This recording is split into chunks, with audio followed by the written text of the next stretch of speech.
Hello guys, this is CG Sparky and today I'm going to talk you through how to set up a scene in 3dsMax using VRay. We will go through the 5 steps of rendering in VRay, which will cover setting up your scene and camera, a quick run through of what values to set up in the render settings, and also how to set up a few lights for a nice looking high quality render. So let's get started. Okay, so step 1, you want to set up your scene and drag in a camera. You can see I've dragged in a VRay camera here, looking down onto my objects as shown. Okay, step 2, you want to drag a few lights into your scene. I'll just go with a VRay sphere light for this, and I'll place it just kinda up here to create some interesting shadows down over in this direction.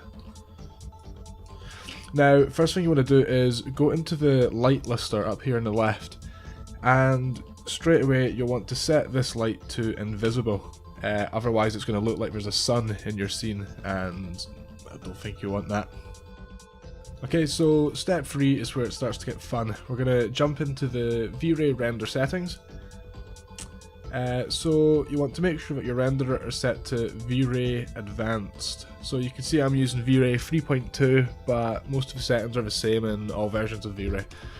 So we'll go to the Common tab, and first off we'll want to set our output size to HD. So I'm going to set mine to HD TV and 1920 by 1080. So now into the VRay tab.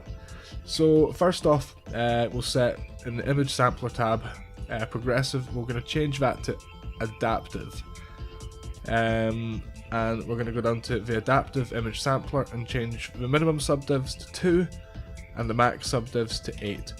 This helps to reduce the noise in the scene, and the higher your max subdivs and min subdivs are determine how long your render time is going to be as well. So I like to keep it quite low, especially for trying to get renders out fast.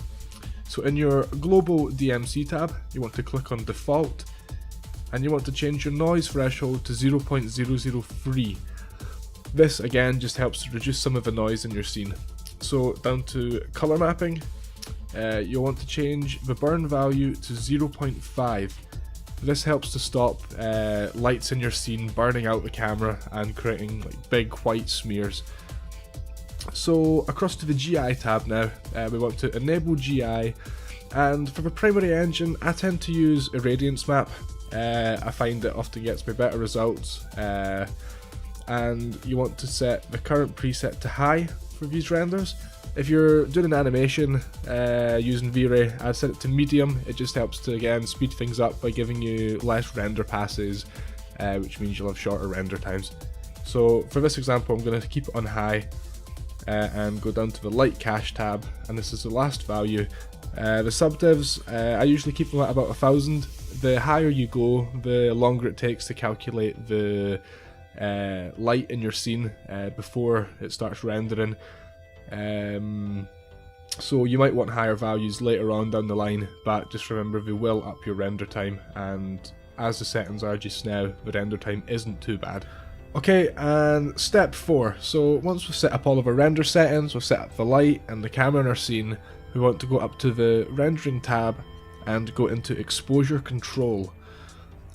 So for the exposure control, we want to change the physical camera exposure control, which is for me the default, down to VRay exposure control. This just again keeps everything in VRay, and I always get the best results from it. Now, since we've set VRay exposure control in here, we'll need to go into our light lister, and we tend to have to put the multiplier up a little bit for our lights. So I'm going to change this to 50, and we might have to come back and change this later. So now we're ready to hop into our camera view and render out the scene. Okay, so as you can see, the first render turned out slightly too dark, so I bumped up the light to about an intensity of 80, just to get a slightly stronger colour, as you can see here.